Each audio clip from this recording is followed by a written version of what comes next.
request for joining. Platoon request accepted. Please release the vehicle pedals. Please release the steering wheel. It looks like a normal truck with another truck and 3 passenger cars behind it. In fact, this is the first time ever that the SARTRE project tests a road train on a normal motorway in everyday traffic conditions.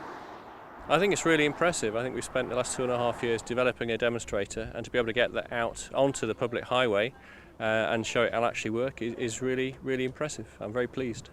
And the advantages of a road train are many. Convenient, since I can do something else than the actual driving.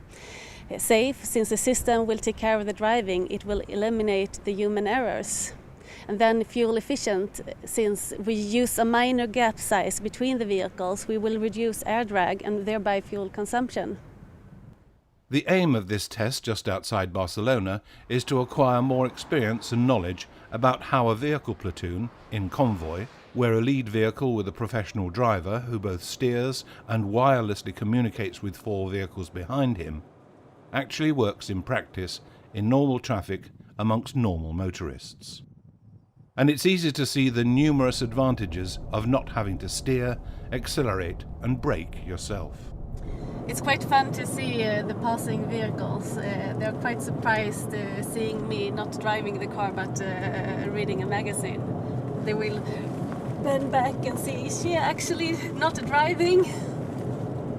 The researchers want to find out how both drivers and passengers experience sitting in a car at 85 kilometers an hour when it's being controlled by somebody else. I think it gets easier as time progresses and people become more familiar with the technology and they accept it more. I think as generations progress, they become more familiar with it and more accepting of it. My son, he's asking me questions about this. He wants to see it on the roads now.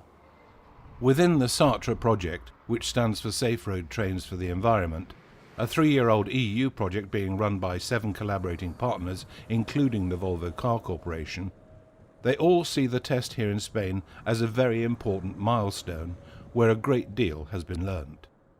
Today we had slopes, we had winds, it was quite windy, a lot of other traffic, and it was great to see that the system could handle it. So very, very, very positive experience.